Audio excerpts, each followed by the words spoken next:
to change things. And unfortunately, if you haven't got everyone in this room, even this guy, Martin, who used to sell the Big Issue, now works for St. Mungo's. What happened to him? His mind changed. He didn't get taller. He didn't get a bigger cock. Or whatever it takes to get him out of the shit. His mind changed. And he became capable of doing all the things that we do every day of our lives. And we've deprived the homeless of that. I will say no more. And you can clap if you want. Well, thank you to all of you, but I think we can clearly state that you all know where you stand, kind of with each other but and kind of apart. So, with that in mind, I'd really like now to start working with all of you and see whether you've got something to add, a point to raise on the issue, or a question to pose. You certainly can. Let me just get you a microphone, 1 second. We don't want you to be unheard at the back. Thank you. Thanks. Well, thanks for that. Thanks for that. Thanks for that, John. I'd like to say it's not a state of mind. It's a state of acceptance. It's acceptance of the people in society to allow this to go on, but where the damage is really done in the rough sleeping community is the mental well-being becomes so low. When I first walked through the door of St. Mungo's, I remember I was in the alcohol recovery unit and I couldn't sleep because my mattress had polythene on. So I went out and got some cardboard and I spent the weekend sleeping on the floor. My worker came in on Monday, she went mad, she goes, "Martin, what are you doing?"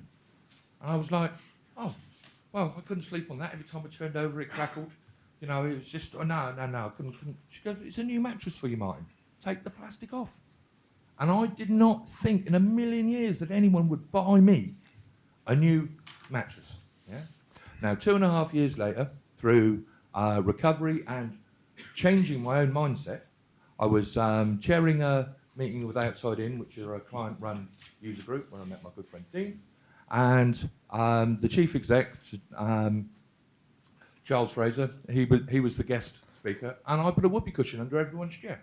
Now, everyone who knew me just picked it up and just looked at me like, but Charles picked his up and suspiciously looked around the room, so I pointed at one of the staff who's taking the minutes. Sorry, Andy. But anyway, my mindset completely changed in 2.5 years, and I look back to how I was when I walked through, and the fact that nobody looked at me anymore, nobody spoke to me, and I believed that I was living normal life. I didn't believe I had any problems, I didn't believe I had any issues, but I certainly showed that I wasn't, and that's why I'm staying in the sector. I'm doing everything I can to mend the broken people that are out there. Now, let's raise some money. Yes, Jeremy.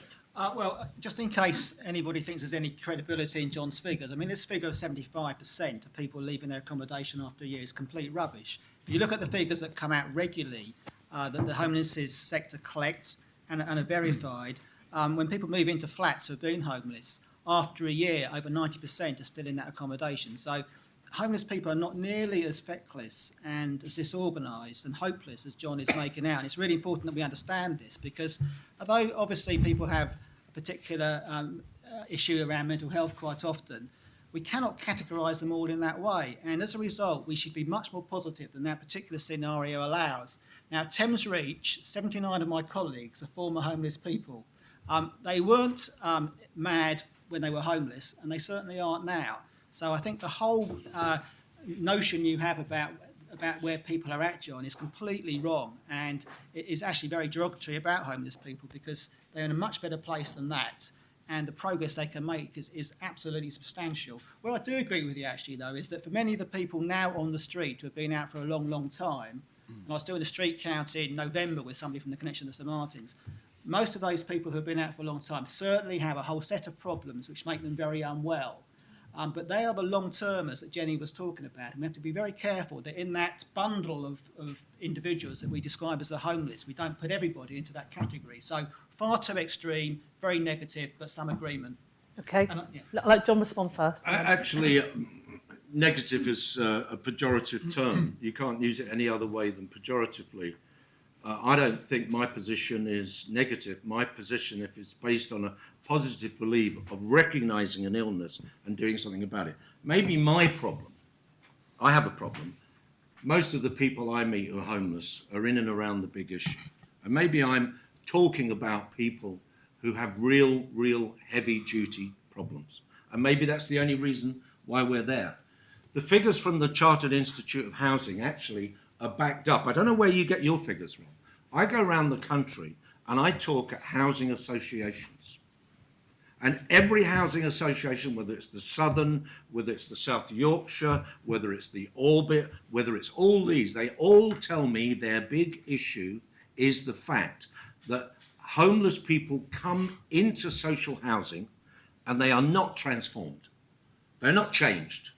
And actually what happens is that they move from homelessness, and they move out of the hostel system. Go and talk to these people. If you don't agree with what they say, let me finish.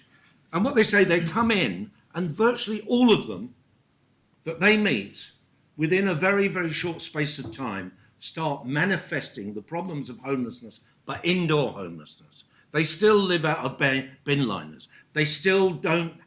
They're still on long-term social security. Social security is a death sentence to many people.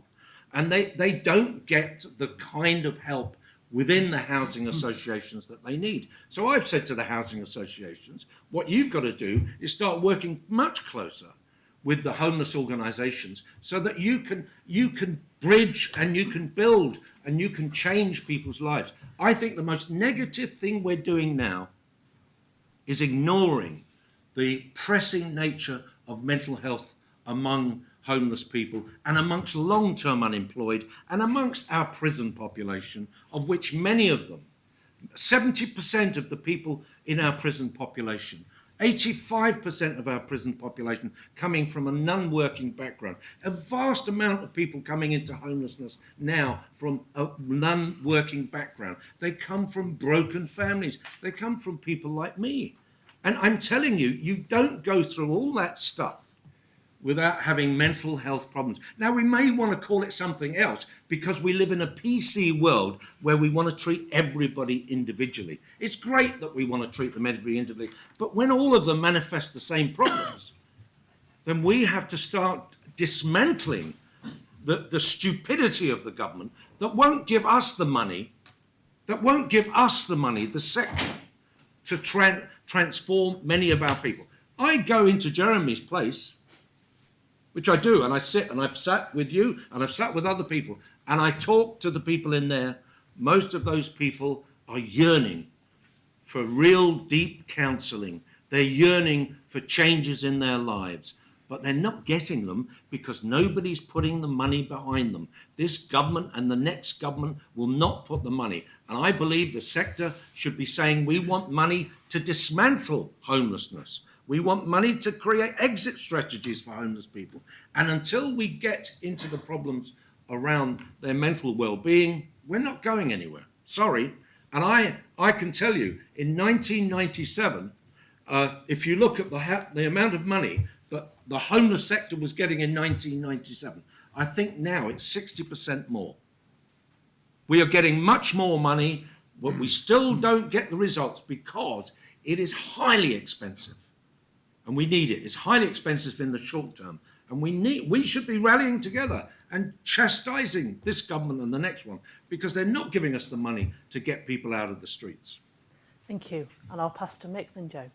Yeah, just a couple of quick points. I'd absolutely agree in terms of it's not just about housing, not just about accommodation. So if you don't address root causes, whether that's addiction, whether that's mental health, and Mungo's did a very good report around mental health, then you're never going to break the cycle.